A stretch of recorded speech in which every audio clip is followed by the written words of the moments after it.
Hello, fellow workers of Glorious Hope. I hope you enjoyed your step study session. The last two lessons were led by our wonderful first-time life coaches. How did everything go? What inspiring things did you learn while coaching others through their life journeys?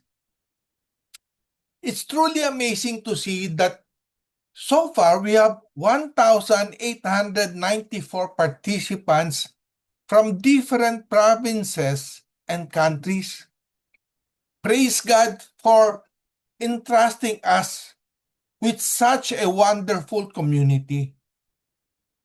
What's even more exciting is that most of our participants are between 30 to 40 years old and belong to the Gen Z generation born between 1995 to 2009.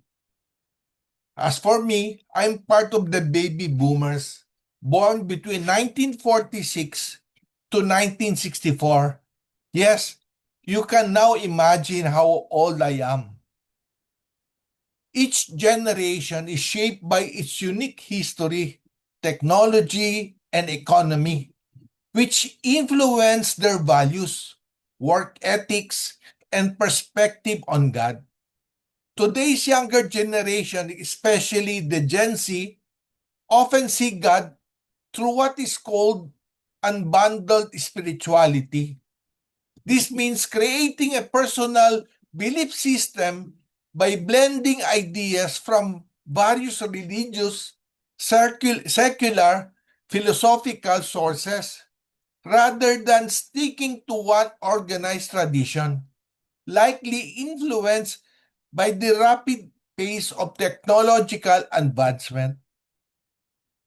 They tend to steer away from strict religious institutions, preferring to develop their own personal experiential beliefs. This shift is influenced by what they see on social media and their own interaction with religious groups. Additionally, their upbringing play a role. Many have parents who attend church but don't always practice biblical teachings at home. As a result, some might identify as atheists or agnostics, while others feel a strong personal connection to Jesus or a higher power but haven't truly experienced Him. Many believe in a higher power but prefer not to tie that belief to a specific church, mosque, or temple. Many identify simply as Christians or spiritual without any formal denominational loyalty.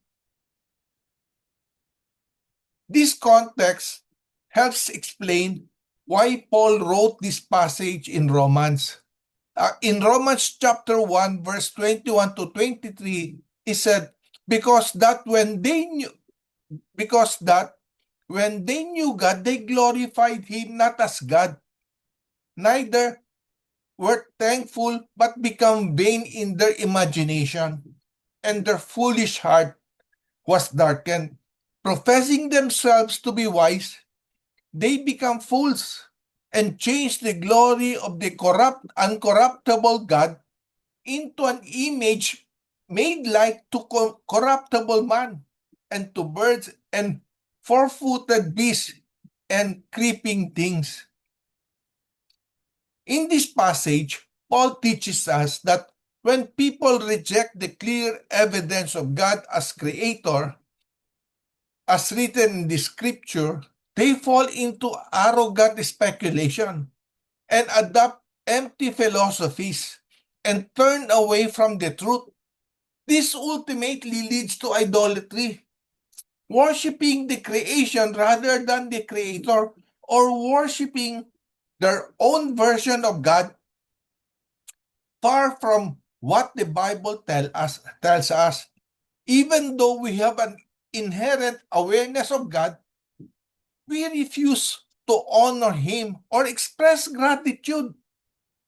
because we create our own concept of God, rejecting how God presented himself to us.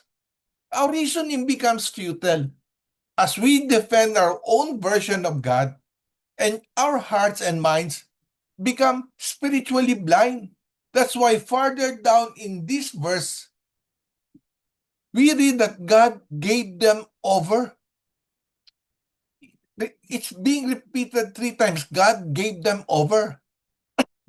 Because we willfully rejected and replaced the Creator with our own concept of God, God allowed us to face the natural, self-destructive consequence of our sinful desires or our choices.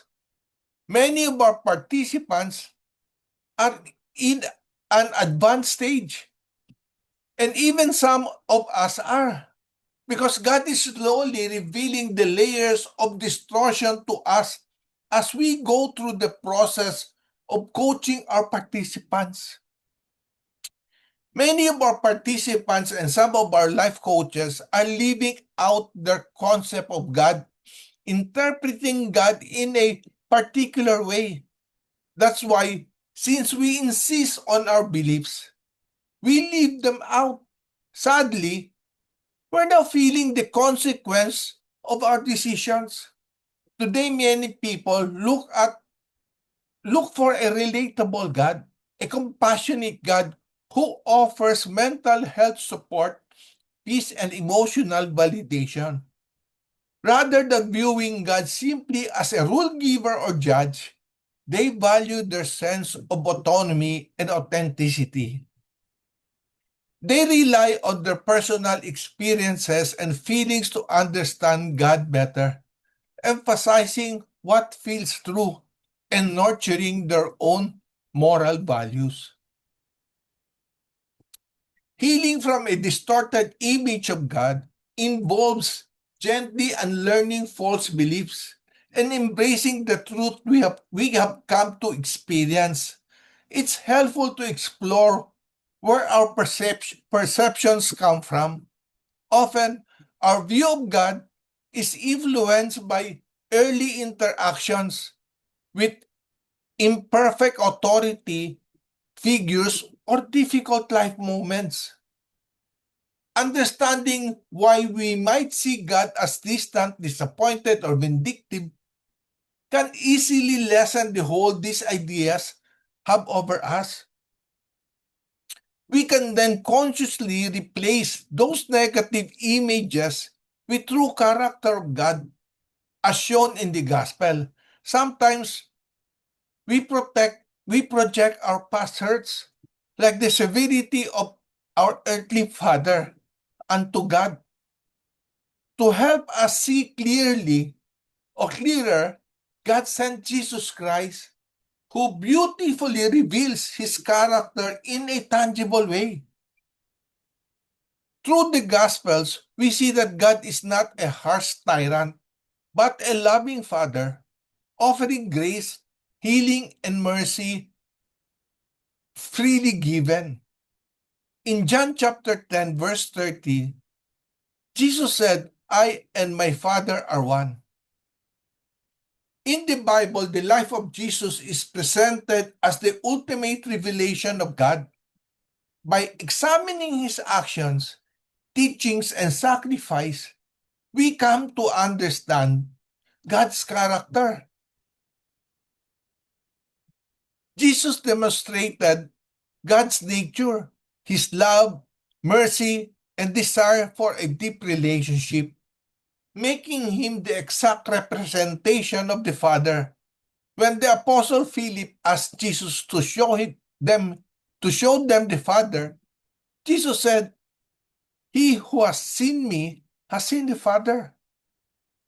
By studying the Gospel, we observe his teaching, the teaching of Jesus Christ, his actions and relationship, revealing God's character in human form and turning abstract theology into a personal, relatable experience.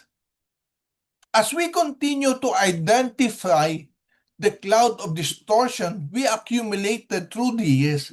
One by one, we slowly see God through the works of Jesus Christ. Jesus consistently demonstrated God's care for humanity through his miracles, healings, and outreach to the marginalized, reflecting a God deeply involved in human struggles and full of compassion. Through his interaction, Jesus illustrated that God is patient and forgiving, emphasizing mercy over judgment, offering redemption to everyone. He exemplified humility, showing that true greatness in God's kingdom comes from serving others rather than seeking power. His obedience and dedication to his mission clearly reveals God's greater purpose for the world. Instead of us condemning those who view God through a distorted, fearful, or limited lens, God responds to us with patience, relentless pursuit, and gentle self-revelation. We life coaches should also meet our participants exactly where they are, actively working to heal their faulty perception and draw them into an intimate, trusting relationship, a promise he made to us in the Old Testament, which states, "The Lord is near to the brokenhearted and saves the crushed in spirit." Giving ourselves over to our wrong views of God lead us to experience the futility of our beliefs and views, making our lives miserable. God did not punish us, but extended His grace by allowing us to experience where we are going. When our view is clouded by our heart's religious legalism and cultural misconception, God gently clarifies His truth by exposing us to hope in Jesus Christ.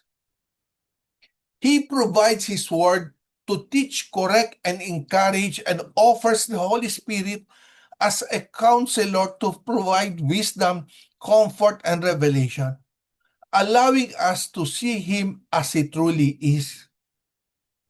Often, God's provision, protection, and love are right in front of us.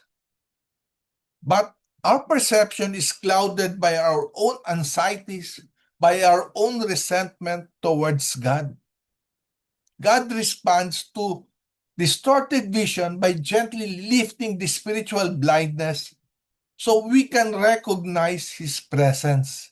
Another promise He has given us is in Jeremiah 29:13. He said, "You will seek me and find me when you seek me with all your heart." God is not offended, intimidated, or frightened by our false images of Him. He encourages those who misunderstand Him to bring those very fears, doubts, and misconceptions directly into His presence.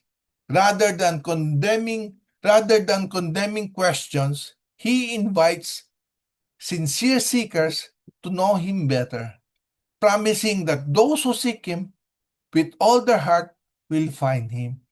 May you have a fruitful, productive session ahead of you, and may God bless you all. Thank you all. Thank you, everyone.